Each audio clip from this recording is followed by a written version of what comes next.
Racism emerges really in the 16th and 17th, particularly the 17th century. Europeans were enslaving and had for some centuries been enslaving people both of Africa and of the New World. The history of racism in the Western world is broadly associated with slavery as the early form of colonialism. And it's in that context that something called race is created, which essentially means that certain people who are defined as non-Europeans find themselves ruled and governed by Europeans. For people in America in the 17th and the 18th century, race was a fact of life. And I think that racism is something that comes out of that interaction of necessity. This isn't people cooking up racism in their laboratory or in their study and then going out into the world to apply it. In a sense, white people, and blacks and Indians, worked out their ideas of race in proximity with each other on the hoof.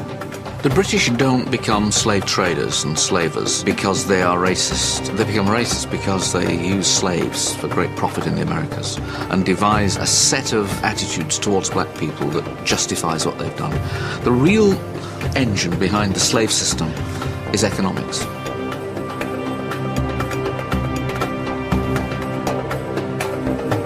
Africans are items of trade. They're things that are bought, that are sold, that are bequeathed, that are inherited. They're like other items of trade. And once you've got that established, both on the slave ships, of which there are thousands leaving British ports, and once you've got that established on the plantations, and once you've got that established as a basis for expanding British wealth, how can you argue that somehow or other the great inferiority of black people isn't built into fundamental cultural values of the British?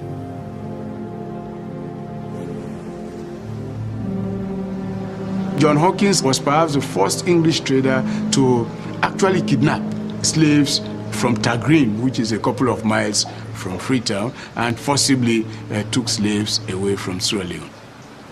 The sad thing is that this man was even made a knight. When we were in school, we read about Sir John Hawkins as if he was such a good person, he was such a righteous person, somebody who had contributed positively to, the creation of the British Empire. It was only much later that some of us learned with regret that, in fact, he was not only involved in the slave trade, but he actually captured, slaves. He established places down down by Government Wharf, what we call Government Wharf now.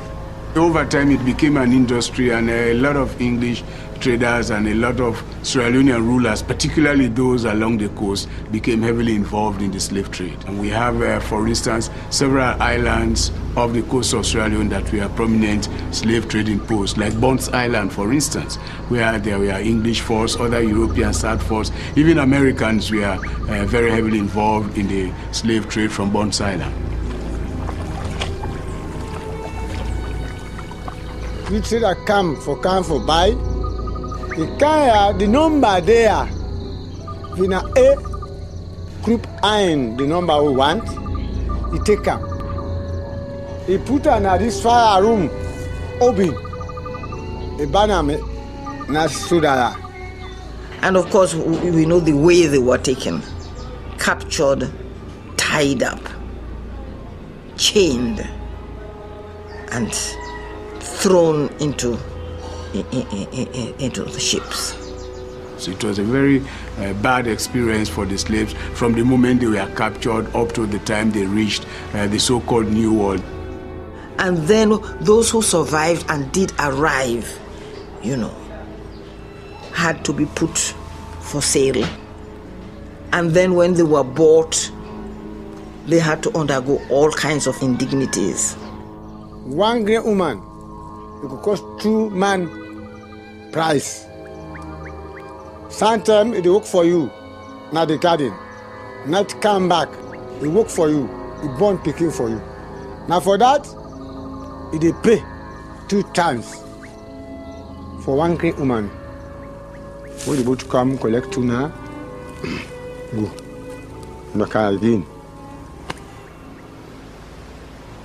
At a conservative estimate, over 11 million Africans were transported across the Atlantic.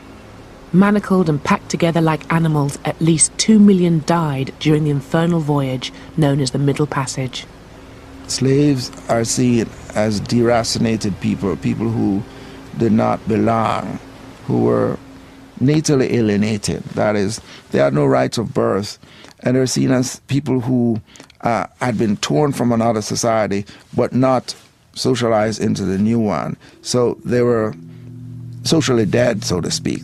They were seen as people without honor, which is a degraded condition. The value of this for the master is that the master had absolute power over the slave, regardless of what the laws may say. They had rights of life and death.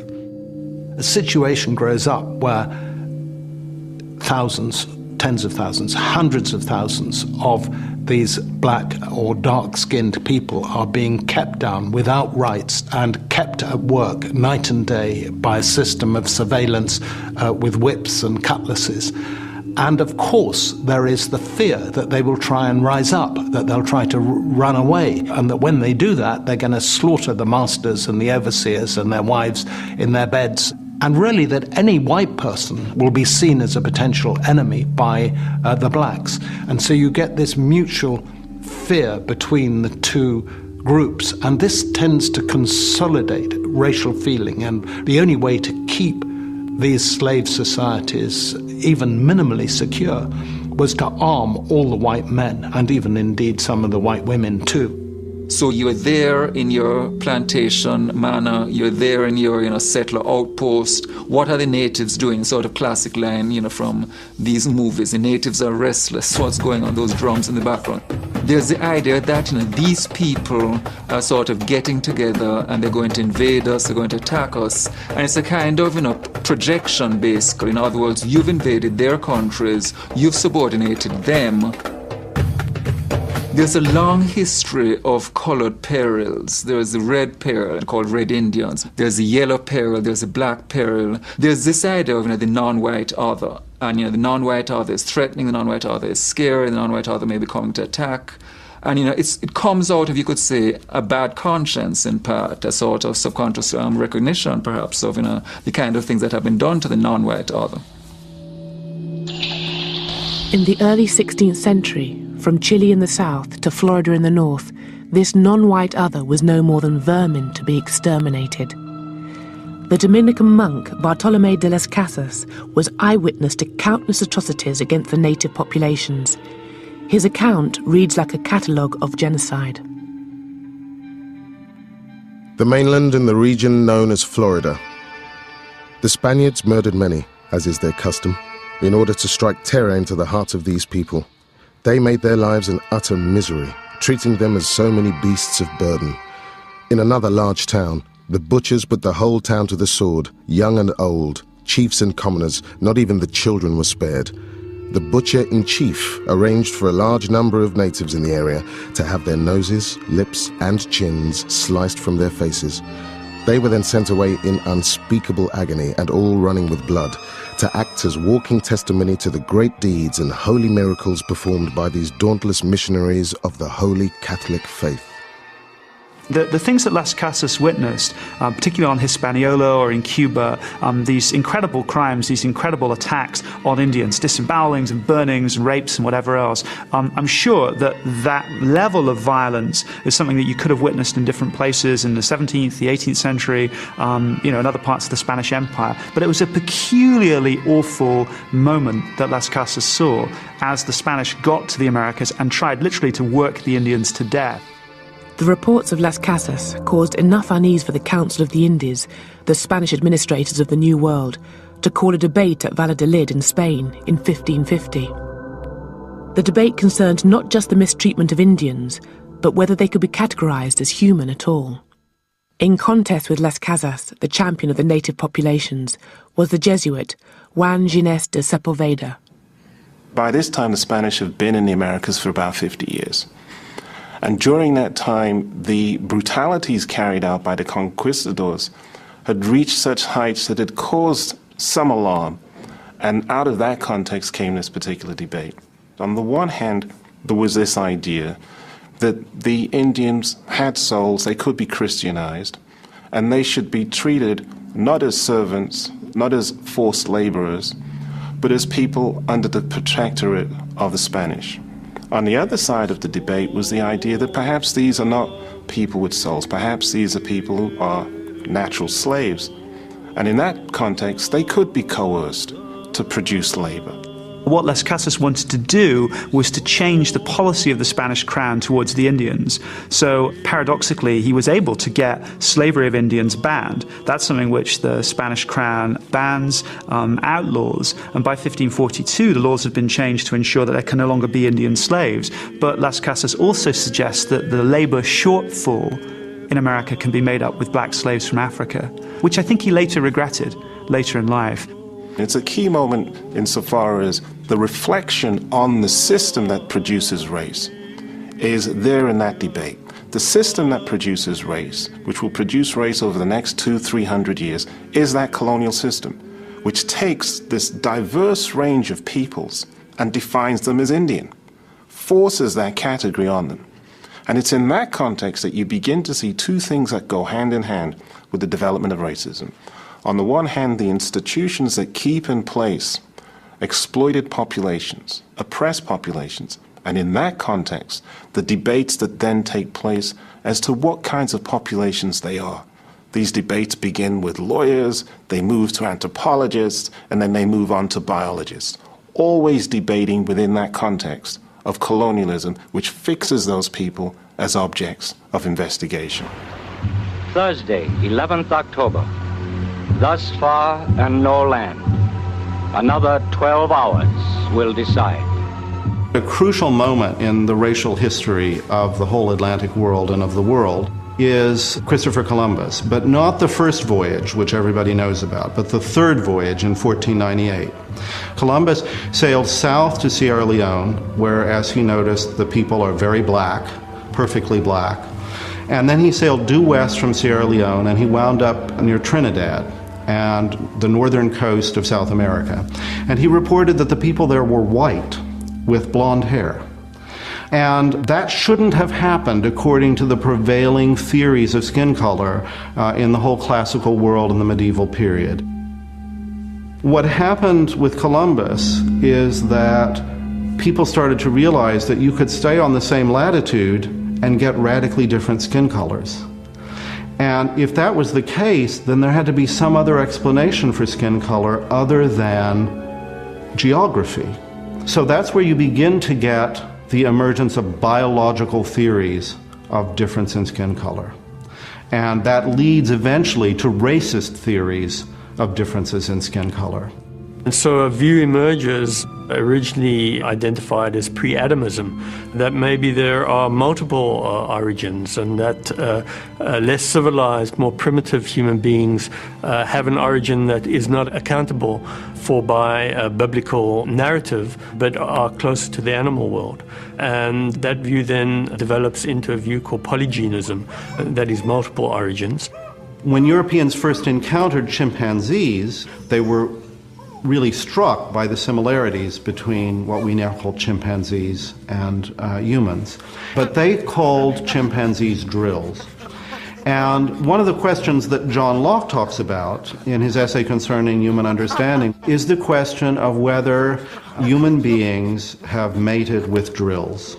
So the question that gets increasingly asked in the 17th century is, are African peoples what we would call the same species as Europeans?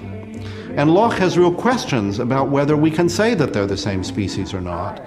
And one of the explanations for African people that you start hearing in Barbados, for instance, the English colony on Barbados in the 17th century, is that black Africans are produced by the sexual union of a chimpanzee and a human being. So they're not really human, they're half animal. And this gets bound up with a whole series of prejudices about the animality of Africans, their bestiality, their sexuality is animalistic. Even in the 20th century, you get all sorts of claims about jazz music being animalistic. These are prejudices that begin to be ingrained in European culture in the 17th century in the context of what we think of as major scientific or philosophical texts. And literary texts too. In The Tempest, whichever way you interpret Caliban, Shakespeare's weird hybrid reinforces the idea that slaves are not fully human. Shakespeare doesn't quite know how to figure the hewer of wood and drawer of water. Is this the working class? Is this the proletariat? Is this the African? Is this the savage? Shakespeare doesn't know, and he creates Caliban. Thou poisonous slave, got by the devil himself upon thy wicked dam, come forth! In The Tempest, it seems to me pretty clear that Shakespeare imagined Caliban as a black slave. He has an African mother and a black devil father, and that in some ways Caliban is the first representation of the rebellious, sexually obsessed, violent, ignorant black slave. I have used thee, filth as thou art, with human care, lodged thee in mine own cell, till thou didst seek to violate the honour of my child. Would it have been done? Thou didst prevent me. I had people else this isle with Calibans. Shakespeare presents him as somebody who will be tricked by a few baubles, not crystal meths, not crack cocaine, but by a few trinkets and some booze. Many a Caliban might have found himself in the English plantations of America. In fact, The Tempest was partly inspired by the story of a ship which ran aground on Bermuda, where the crew then mutinied. The Sea Venture had been bound for the plantations of Virginia, a slaveholding colony in which Shakespeare himself had a financial investment. The economic notion of the plantation as a large site of agribusiness and of a large cooperation of human labor for the arable field begins in Ireland, begins in Ulster. Of course, it was a London merchant house that wished to plant dairy and to start the plantation of Ulster at the very time that, at Shakespeare's time, towards the end of Shakespeare's life, that the Virginia Company is establishing a colony in Virginia. The idea that the great glory days of England begin with Elizabeth, there is no successful English colony under the reign of Elizabeth. Great English imperial aggressive victories start happening in the 17th century, really under Cromwell, with the growth of the empire and the conquest of Jamaica. And that's when the English also began to perceive of themselves as part of a superior white race. Oliver Cromwell is a fierce and powerful revolutionary figure. He was a great general and commander of capitalism that transformed the Atlantic, if not the whole world. This mighty vision he had of doing God's work had begun in the fens of England, where the huge hydraulic works of Van Muden in Holland are harnessed to drain the fields. So he played a role in that, and to discommon, or to remove people from their customary lands in order to produce the riches of the alluvial plains of Lincolnshire and the Norfolk Broads. He then transforms that interrelationship, shall we say, of water and land to crossing the Atlantic and to establishing the sugar plantations. He doesn't do this alone, of course. He does it with a class of people. This is why we say the capitalist class, because they hope to capitalize the land, turn the land into commodities and then into capital, and do this through the sugar plantation in the 1640s, in the very time of the English Revolution or the English Civil War. It's an amazing story of conquest, cruelty, and God. So if you look at something like the southern states of America, up until the point of the American Civil War, the greatest amount of wealth in America was the ownership of slaves and slave labor. Now this is enormous. And it's in that process of being able to command the resources of other parts of the world, extract them for your industries, and that labor, that you create this massive structural inequality. The British become well off on the basis of the slave system. Liverpool, Bristol grow to kind of extraordinary levels of material and urban well-being because of the slave system. Lloyd's of London, the Bank of England, Barings Bank, Barclays Bank, Lord Harwood at Harwood House, stately homes left, right and centre, are absolutely rooted in the slave system. But it's a slave system that needs a justification. That is the kind of racist element in it. But the real rationale for it is profit. The sort of laundering of slave profits, as opposed to simply the relocation of them in economic enterprises, is, I think, a very important part of the modern development of Britain. For example, I always think of Bristol, the development of Clifton and so on and so forth, absolutely tied to the slave profits from the 18th century, early 19th century slave trade. Slavery as it existed in parts of Europe prior to this period of the Atlantic slave trade was not particularly color-coded. Yes, the slaves in Western Europe might be Slavs, but, they have the same skin color, and you couldn't tell by looking at somebody whether he was a slave or not. But, by the time you get to the West Indies in 1700 or something, you can tell by looking at somebody whether or not he or she is a slave. The ancients, by and large, did not suffer from that form of race identification and slavery based on race, but they had their own version of it, which was that all foreigners, all non-Greeks, all outsiders, in principle, could be enslaved legitimately because they were inferior. It's not just people who are not Greek who are regarded as inferior in this sort of unalterable way, but Greek men regarded Greek women in somewhat the same way. So if you are male and Greek, you belong just by that very fact to superior categories. To begin with, racial feeling can take simply the form of aversion, of dislike. But in the case of New World slavery, what it's doing is taking the form of domination, of exploitation, something much more coherent, something much more purposeful. It's not just a casual prejudice against people who are unlike ourselves. It's a determination to use those people who are unlike ourselves. So it's this that creates the more intense racial feeling that comes out of the widespread adoption of slavery in the plantations in the Americas. In antiquity, defenders of the institution of slavery didn't rely on ideas of racial inferiority or skin colour to justify it, but the ideas of one of the great thinkers of antiquity, who is much quoted in the Valladolid debates, would be adapted to the context of New World slavery.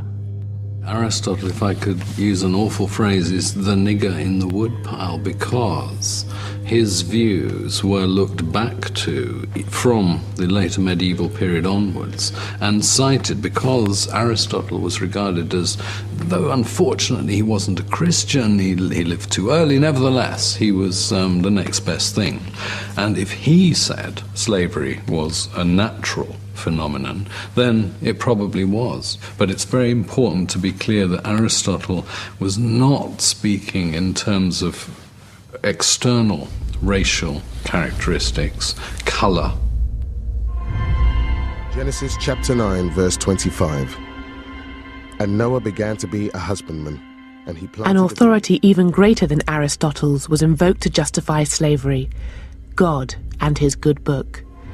Genesis chapter 9, verse 25 was interpreted by Christians as divine authorization for trafficking in slaves and the ownership of plantations. And this is kind of a funny story, and from our perspective it seems sort of ridiculous, but this was taken very seriously indeed. After the flood, Noah gets out, there are still waters all around, and so Noah decides he's going to set up a vineyard. Noah gets drunk. He has 3 sons, Japheth, Shem, and Ham.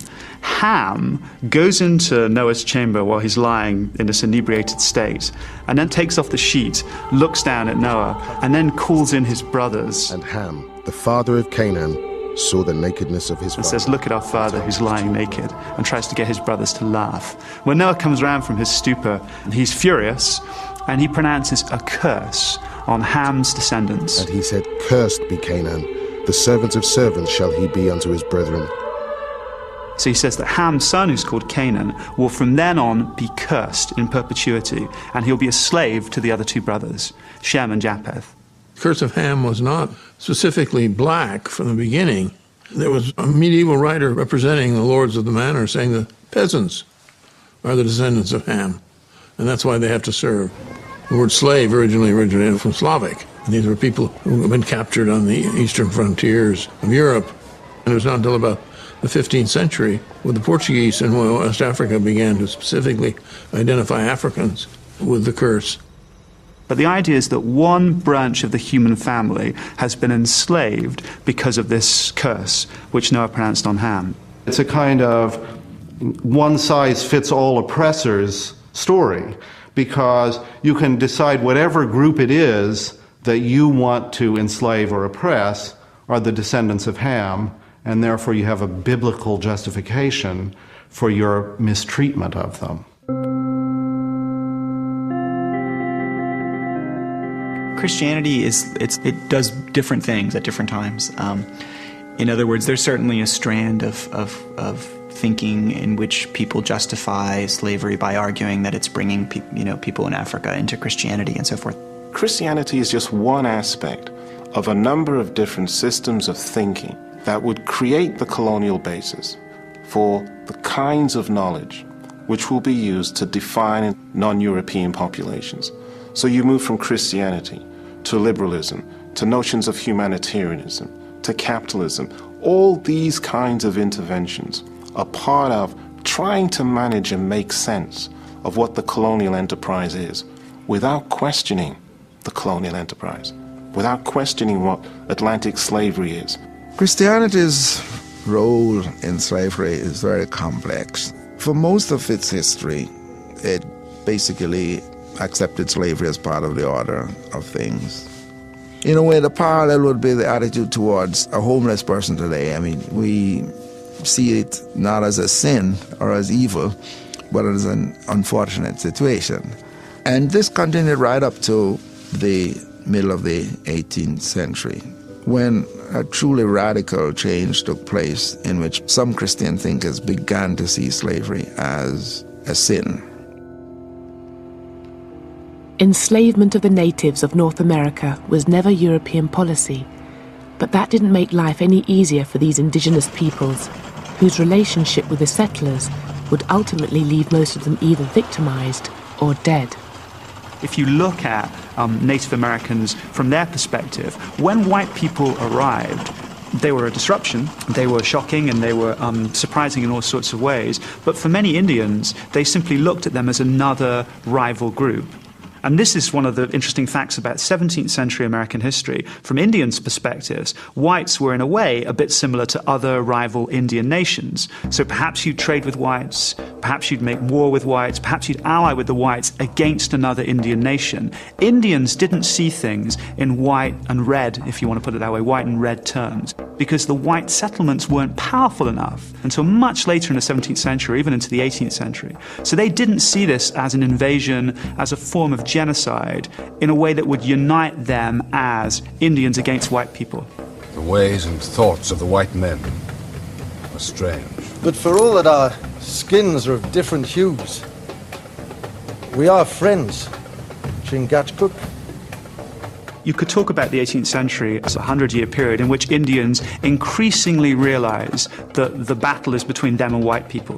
And in 1763, when it became clear to a host of different Indian groups in the Midwest that the wind was changing, they launched a rebellion. It was led by an Ottawa Indian named Pontiac, laid siege to the British fort at Detroit. He didn't succeed in destroying the fort, but he got the people there very scared indeed. And it made London aware of the problem of managing Indians, especially in the Midwest. And one of the most extraordinary things that happened is that George III declared in the autumn of 1763 a line of proclamation. That's what it was called, the line of proclamation, which forbade any white settler from settling beyond the Appalachian Mountains without his explicit permission. So effectively, the idea was to put the brakes on white settlement to preserve British trading relationships with the Indians. But of course, the irony here is you've got tons of white settlers moving to America looking for land. So in effect, in 1763, this royal proclamation creates a new tension between ordinary white settlers on the ground and the Crown. And it's definitely one of the contributing factors in the American Revolution. White settlers believe after 1763 that the British government doesn't support them, and instead it backs the Indians. And after the American Revolution, or in the process of the American Revolution, the gloves really come off for white Americans, and the new United States is not an Indian-friendly nation in the least. Native Americans were in an impossible situation. Side with the British, whose stronghold was Fort Detroit, and they risked the wrath of the rebel colonists based in Fort Pitt. Side with these Americans and their militiamen, and they would invite merciless retribution from the British. And as for trying to stay out of it, even if you were in Pennsylvania, a state founded by Quakers upon principles of Christian brotherly love, this too could have fatal consequences. Now, one group that didn't pick one side or the other were the Moravian Christian Indians, who were gathered in 3 little communities, the most important of which was called Gnadenhutten. These Moravian Christians, there are maybe 100, 150, had tried to stay out of the war. They weren't hostile Indians. They had adopted many of the customs, the equipment, the technology of white people. They read the Bible. They sang hymns. They were, to all intents and purposes, the dream model of people back in the 17th century who wanted to convert and civilize Indians. And then a group of Pennsylvania militiamen arrived. When they had taken everything that they had that could be construed as a weapon, tools, axes, whatever, that the Indians had, which could be used against them, the militiamen got together and decided to kill every one of them. So every single Indian, in fact the majority were women and children. I think there were around 30 men, so the rest, 60 or so, were women and children. All of them were massacred. They were brought in pairs to a hut where they were hit over the head with a cooper's mallet. And their brains were dashed out without any regard to their obviously being non-combatants. And at the end of the massacre, the white militiamen who'd committed it melted away. There was never any legal action taken against them. And their argument was that these Indians had tools with writing on them, or they had books, or they had implements they could only have stolen from white people. And that's the tragedy or the irony of all of this. In a way, the things that showed that those Christian Indians were civilized were used against them because these militiamen couldn't believe they belonged to them. But I think that's a tremendously evocative story for Pennsylvania, because what began as this noble experiment with white people and Indians living side by side had now turned into this most grisly kind of race war, in which the distinctions between good and bad Indian are totally erased. It goes back to one of the problems, I guess, for Americans, white settlers. What does it mean to be an American? What is there about America as a place which defines the people that live there? When the Boston Tea Party took place in December of 1773, there's protest against the tea taxes which are being imposed by London, and you get these patriots running onto these ships of the British East India Company and pouring the tea into the harbour. They dressed as Indians. Now that to me is tremendously interesting, because they dressed as Indians to prove they were American.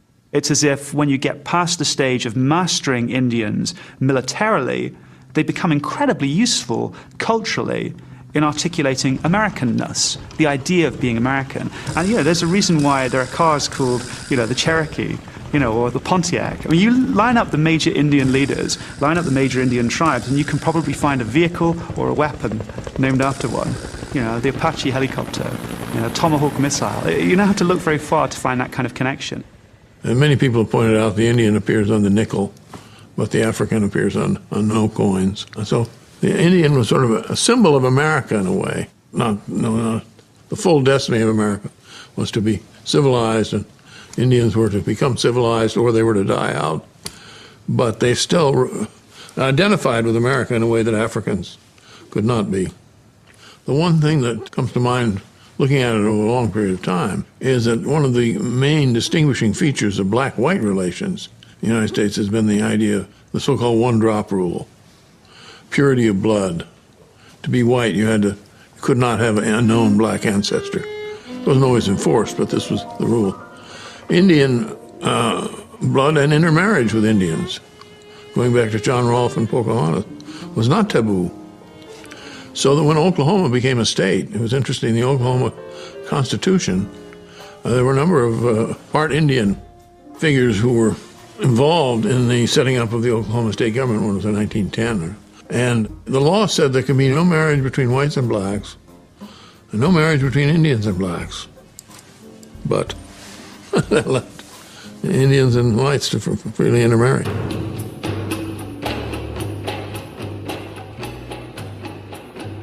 The mid-18th century is considered a pivotal historical moment when the Enlightenment dream of the brotherhood of man, championed by philosophers like David Hume, Voltaire, Rousseau, and the encyclopedists, came to prominence.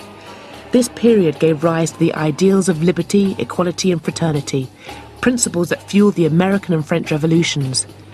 But these popular democratic principles were never universally applied. Choose any intellectual giant of the Enlightenment, and almost without exception, you will have chosen a proponent of equal rights, who really believes that some men are more equal than others. Kant is seen as, one of the most important philosophers of the modern period of the past few hundred years. And he's certainly seen as the most important moral philosopher, in that the crucial idea is this idea of personhood, and you respect the personhood of others, you don't diss other people. And yet, simultaneous with that, Kant also has these writings in anthropology and physical geography, in which he basically outlines a kind of four-tiered level of human beings. It's basically a racially restrictive view of personhood, that a prerequisite for being a personhood is basically being white. It's only the European tier, the sort of top tier, who have what it takes to become full persons. And Asians, one rung below Europeans, blacks, one rung below that, Native Americans. These are the tiers. Even if they're human, they're not full persons. The Enlightenment is a two-edged sword. It provided the basis for an argument for the social and political equality of all men. But at the same time, it provided the opportunity to look at human beings not as children of God, but as varieties of animal. So if you decide that certain human beings are not human, they don't belong to the same species, then of course they don't have any right to sign contracts, and they can't be part of the social contract that forms your political system. And that's exactly what happens in these early democracies, is that blacks don't have any voting rights. Many of the philosophers writing in this period played a crucial rationalizing role in justifying European imperialism, in justifying the domination of whites over people of color. So why is it then that these things are not more widely known? Why has the Kant establishment not taken up this issue? The marginalization of issues like this sort of goes in tandem with the sanitized view of mainstream philosophers. So that you represent Locke, you represent Kant, you represent Hegel, you represent these people in ways that does not address the sort of racist dimensions of their thought, and that sort of contributes to a picture of the modern period from which race has been whitewashed out. In the name of their Majesties, Ferdinand and Isabella, King and Queen of Castile, Leon and Aragon, I now take possession of this land and name it San Salvador. In spite of the atrocities perpetrated by the Spanish and Portuguese after the discovery of the New World, the colonizers eventually developed a society that allowed Europeans to mix with Indians on a scale that was unthinkable in French and English North America. But in the South, it was expedient for the settlers. They had to multiply or die out because there just weren't enough of them to go round. The Spanish had a very different understanding of the Indians than the British did. I think from the earliest moments of settlement, Spaniards tended to regard Indians as people that they could fold into their social system. Not because they were nicer people, the Spanish necessarily, but because for a variety of reasons there were fewer white people in Spanish America.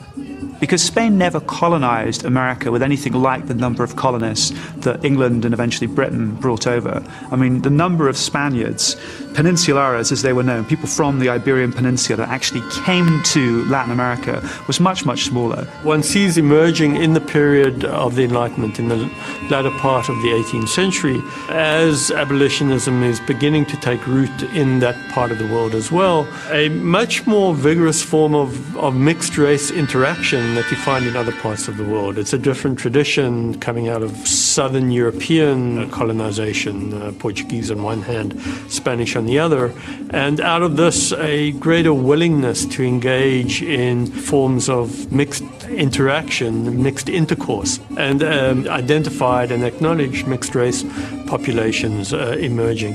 And out of this you get, in the last 30 years, really 1760 to 1790, in Mexico City in particular, but you also get versions of this in Peru and elsewhere, of what comes to be called casta painting, mixed race painting, caste painting you might even call it, which characterizes in explicit classificatory terms. And after all, classification is an emergent form of rationality of Enlightenment thinking.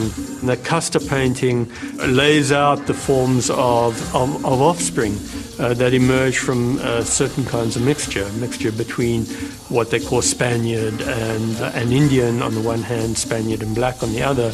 In other words, European or white, with other racial forms, Indian and African, and then mixtures as well with the mixtures of the mixtures, so to speak. So you get various gradations, and you might even call it degradations, of racial mixing that go from mestizo and so on. That the color lines were not rigidly drawn between just two races, but you had at least one intermediate race in mulattoes or brown people. The presence of the mulatto in those colonies, the importance of mulattoes in Brazil as an intermediate group, the importance of mestizos in Spanish colonies with a large Indian population, is something that I think does distinguish the United States with its basically two-category system. You're either white or you're black. South America is very complex and fascinating. It's different, but it wasn't necessarily better. It's easy to be fooled by the system because you go there and you see blacks and whites among the poor mixing together, whereas they don't in the United States. Because what the U.S. did with this one-drop rule was to encourage a sense of solidarity among whites as a way of dividing them from blacks. And one reason you never had working-class solidarity in America is because the one-drop rule and the binary system of race is a powerful tool for dividing the working classes, between whites and blacks. And the lower down the system you go, the more economically vulnerable and marginal the white person is, the more he's inclined to be racist, because it's the only way in which he has some status. He's, at least I'm not black. And so the white poor and the black poor are totally against each other. So it became a perfect system of division. Latin American societies are far more racist at the top than the United States. I mean, the Brazilian military brass is completely white. The Brazilian political elite is, until recently, completely white. Whereas in the United States, the higher up you go now, because of civil rights laws and so on, the more integrated the population, and the American political elite is thoroughly integrated. I mean, the Secretary of State is black. You know, the Congressional Black Caucus is very powerful. Part of the reason for this is that the way black Americans took over the one-drop rule and turned it to their own ends for mobilization and solidarity. Whereas in Brazil, they go on about their racial democracy. All they mean by that is that white men were going to bed with black women and not feeling guilty about it, and producing mixed kids whom they great beauty queens. But the system remained viciously unequal. Brazil is the most unequal society in the Western world, and blacks are completely at the bottom. So it's a pernicious system. It's apartheid without apartheid laws. And at the top, it's thoroughly racist. If contemporary democracies can be called racist, then it should come as no surprise that over 200 years ago, a very early democratic experiment in Sierra Leone went badly wrong. Freetown became the home of the black loyalists, ex-slaves who freed themselves by fighting for the British in the American War of Independence. But their freedom turned out to be very limited because of the dictates of their former British masters. To some extent, what's interesting about Sierra Leone is how accidental the whole story is. These people, in a sense, have become refugees and have become British because they'd actually crossed the lines during the American Revolution to fight for the British. So in 1775, the British governor of Virginia said that if black people who were slaves would cross lines, would leave their plantations, leave the Americans, if you like, and fight for him, for the British, they'd win their freedom. But the British weren't committed in any deep way during the American Revolution to racial equality or even to emancipation. It was a strategic military move. When this colony was established in 1787, it was meant to be a free colony. But for a variety of reasons, it didn't work that way. The problems with the colony inhabitants really came to the forefront with the arrival of the Nova Scotian settlers. These were blacks who had helped the British during the American War of Independence, and they had been promised some land in Nova Scotia. They were called the Black Loyalists.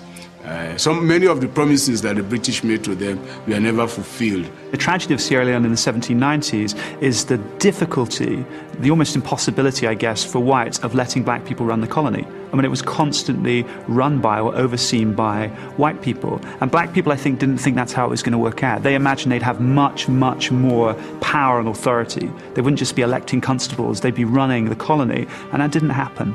These Nova Scotian settlers that came here had all the resources that would enable them to govern themselves as an independent people. They had black pastors, they had black politicians who had mobilized them in Canada to move over to Sierra Leone. So they really had the human resource to be able to govern themselves as a free and independent people. You have a view that emerges at the same time and fuels abolitionism, the claim that those who are not European or of European descent are historically immature by contrast with those who are European or European settlers. Europeans see themselves as having the obligation, the burden to civilize something that's still with us today. One sees it in relation to the invasion of Iraq, for example. We will come in and teach you how to govern yourselves because you haven't been able to govern yourselves hitherto.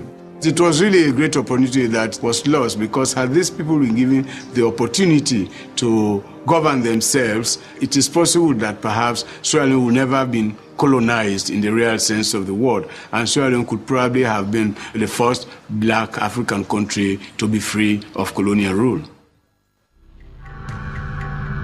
I believe there are a few events in my life which have not happened to many. Olaudah Equiano, whose first slave name was Gustava Vasa, obtains his freedom in London and becomes a key figure in the abolitionist movement. His autobiography really becomes the transforming political document to the abolitionist movement. Olaudah Equiano is just one of the great campaigners consigned to the margins of history, while William Wilberforce is represented as the all-conquering hero who abolished slavery. However, no matter which great abolitionist you choose, you will find even greater forces behind them, from the radical Christianity of the Quakers to the workers forming what would become the trades union movement. The other thing about Equiano was he's the one who connected the artisans of the London Corresponding Society in 1792. He connected them with the steel workers, the coal miners, and the factory workers of Sheffield. And it was this conjunction of the industrial proletariat and the artisans of London which historians have often seen as the beginning of the English working class as a whole. But it was Olaudah Equiano who had brought them together. The period where you see the most solidarity between enslaved Africans and the white working class, in Britain anyway, I think were the early years of the abolition movement. Starting in the late 1780s, hundreds of thousands of Britons signed petitions to Parliament against the slave trade. And amazingly, a lot of these petitions came from workers. There were 769 metal workers in Sheffield who signed a remarkable petition to Parliament that said, in effect, you might expect us to be in favor of the slave trade because we sell a lot of the wares we make to the captains of slave ships who use them as trading goods to buy slaves in Africa, but we want to express our solidarity with our African brethren, and we are told that they do not wish to be slaves. It's a very slow movement, a kind of shifting of the kind of tectonic plates underneath Western life, late 18th century. And the shift is, Enlightenment writing and kind of changes in theological views. But those small tectonic changes produce tremendous changes above. And one of the things that they do is to open to question the very existence of the slave trade and slavery. The decisive event that affected all of culture at the time has to be the first successful slave revolution in human history. and the successful break from European imperial powers. And that's the Haitian War of Independence that breaks out in August 1791. It's one island originally colonized by the Spanish, who effectively abandon the western portion of the island, which the French squat on and eventually create their own colony on, which they call Saint-Domingue. The other thing I think just to remember is that this was the most successful colony in the Americas. I mean, we think of it today as it's the poorest nation in the Americas. It's always talked about in those terms. At that time, it really was the richest site. It wasn't a nation of its own, but the richest colony in the Americas. The productivity was enormous. So for every, in a sense, empire in the Americas, in a sense, had their eye on it, would have loved to be able to take control of that sector of the economy. The beginning of the revolution happened really in the northern plain of Saint-Domingue, which really was this extremely industrialized zone in which there were these enormous sugar plantations. That's really where the revolution began, and I think that's important to remember as well, that these plantations, which were some of the most industrial sites in the world at the time, in terms of the combination of both of agriculture and production, generated this revolution. It came out of these plantations. The first stage of the revolution in 1791 was essentially about the slaves establishing control over these plantation domains. They transformed these wealthy plantations into their camps. One of the most interesting things that African historians have suggested about the revolution is that one of the reasons it may have succeeded is that there were huge numbers of men who had served in armies in Africa, who had been soldiers in Africa, who had been enslaved as a result of after participating in wars in Africa, and they brought their military experience to Saint-Domingue. 1793, Britain and France went to war, and Britain saw a chance to do two things in one go: to seize this very wealthy territory for itself, away from its enemy France, and to suppress the slave revolt before it could spread to Jamaica, which was very close by. Huge British force headed for Saint-Domingue, and for 5 years they fought the rebel slaves there who came under the leadership of Toussaint Louverture, the great Haitian leader, and they lost. The attempted repression of that revolt involved hundreds of thousands of English boys and young men who were shipped off to Haiti. And there they will meet at the other end of a bayonet or the other end of a machete, the historic indignation of slaves fighting for freedom. And it's a huge trauma to the English people. This was a case where an army of rebel slaves had defeated the army of the world's superpower, which was also the world's greatest slave trading nation. And it was a great shock.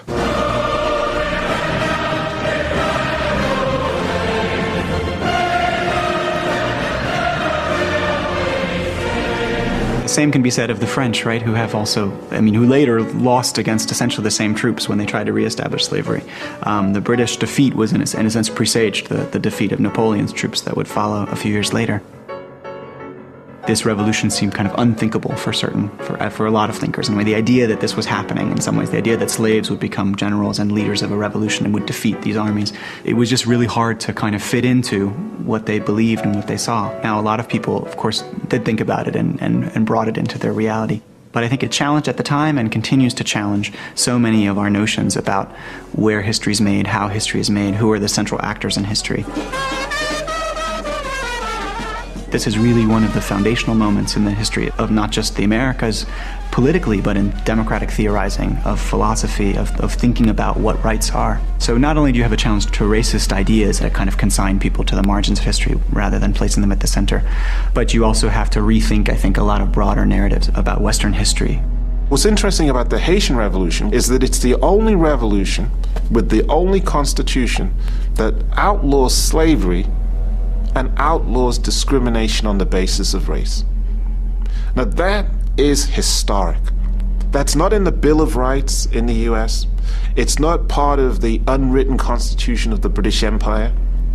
But it's part of that history of opposing racism, which actually comes from the enslaved themselves, and not from the so-called humanitarian efforts of the abolitionist movement, which couldn't have been successful unless the slaves themselves were making slavery unstable.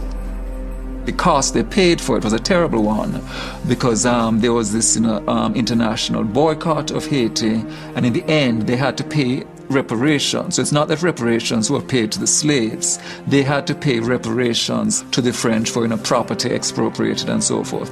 I mean, one of the reasons that Haiti is today the poorest country in the Western Hemisphere comes out of this, that they do this tremendous historical feat. So here's the only successful slave revolution in history, and basically, okay, we are going to make sure that the contagion of your example does not spread to the United States, does not spread to Latin America. We're going to isolate you, we're going to quarantine you, we're going to make you pay. Slavery itself isn't abolished in the British Islands until 1833. And indeed, there are still Africans carried across the Atlantic to Cuba and Brazil, illicitly, another more than 1 million. And slavery doesn't end in America till the Civil War, it doesn't end in Cuba and Brazil till 1888.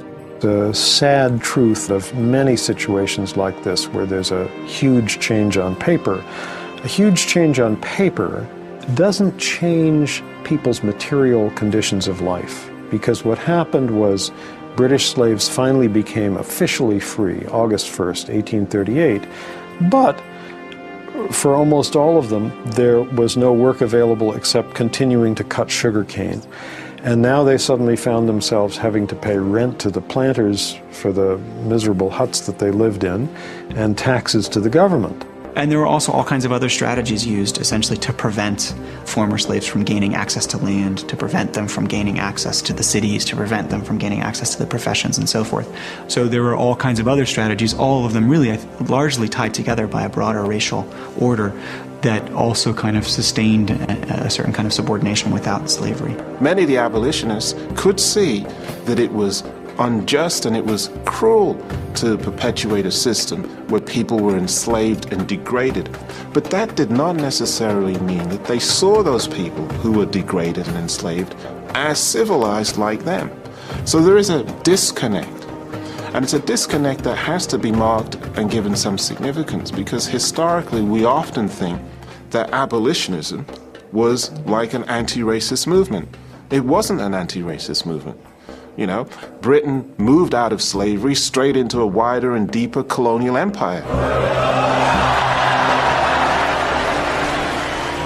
I think it's important that the British try and temper their sense of themselves and the sense of their past with an awareness that their history is not all drums and trumpetry. It's not all the kind of glories. It comes with a kind of a rather dark stain to it, a rather dark side to it. What's Rule Britannia about? Written in the 1740s when Britain did rule the waves, but in the 1740s the British are carrying 40,000 Africans a year across the Atlantic. Never will be slaves. Britain never will be slaves. Of course, the end of slavery opened up all kinds of possibilities for contestation that simply were not there before. So I think the change was crucial, and ex-slaves mobilized political institutions, legal institutions, religious institutions, and were able to do so and kind of push forward. But it is striking, I think, that in a sense the struggle to really bring about a complete end or complete erasure of all the effects and legacies of slavery is still continuing in a lot of ways. Chancellor Gordon Brown has come to India to talk about trade and jobs, but instead he's having to reassure his hosts that Britain's not a racist country. I think we want to send a message, as I know most British people want. We are a nation of fairness and tolerance, and that is how I think most of the world want to understand it. His fear was that a row about Britain's past, if you like, about attitudes that many people thought should have gone and had gone, might actually hamper our future.